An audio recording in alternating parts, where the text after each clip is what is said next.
Hello అండి, welcome to my channel శ్రీస్ world. ఈరోజు మనం సూపర్ టేస్టీగా ఉండి చపాతీలోకైనా, రోటీలోకైనా, రైస్లోకైనా సూపర్గా సెట్ అయిపోయే గోబీ కర్రీ అయితే చేసుకుందాము.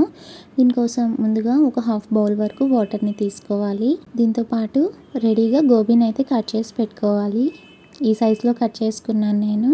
ఇప్పుడు వాటర్ని హై ఫ్లేమ్లో పెట్టుకొని అందులో ఒక స్పూన్ రాక్ సాల్ట్, కొంచెం పసుపు వేసి 2 బౌల్స్ గోబీ ముక్కలు వేసుకుందాము.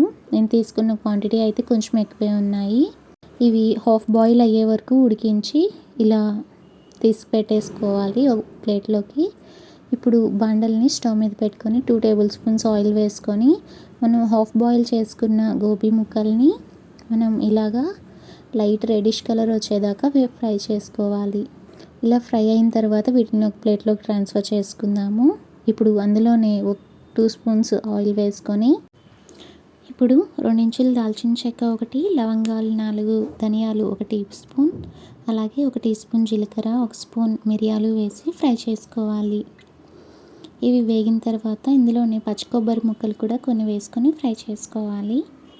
ఇవి వేగిన తర్వాత ఒక 5 టమాటాలు తీసుకొని నిలువుగా కట్ చేసి పెట్టుకొని వేసుకోవాలి. ఇవి మెత్తగా మగ్గే వరకు వేయించుకోవాలి.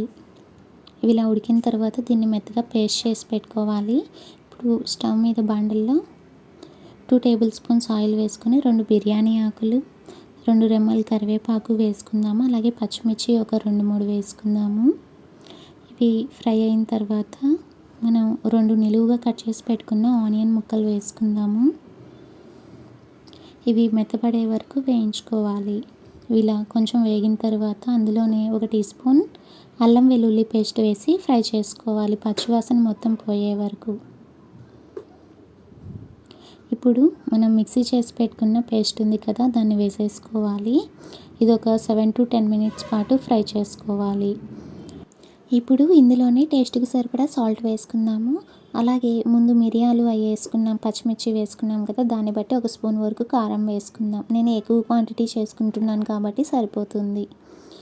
అలాగే మనం ఫ్రై చేసి పెట్టుకున్న గోబీ ముక్కలు ఉన్నాయి కదా, అవి కూడా వేసి ఒక 10 మినిట్స్ పాటు కలుపుకుంటూ ఫ్రై చేసుకోవాలి.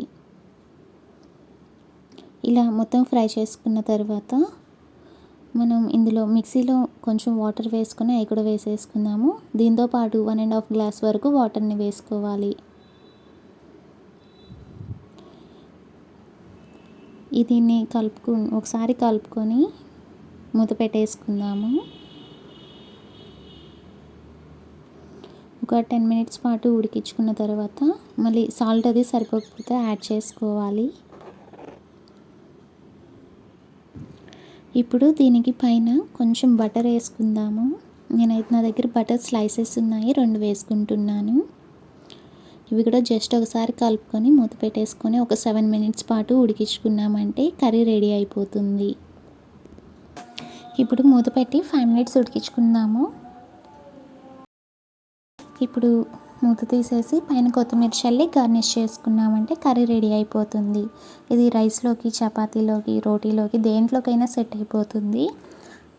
ఈ వీడియో మీకు నచ్చినట్లయితే లైక్ చేయండి, ఫ్రెండ్స్ అండ్ ఫ్యామిలీ మెంబర్స్కి షేర్ చేయండి. అలాగే మా ఛానల్ని సబ్స్క్రైబ్ చేసుకోండి. Thank you for watching.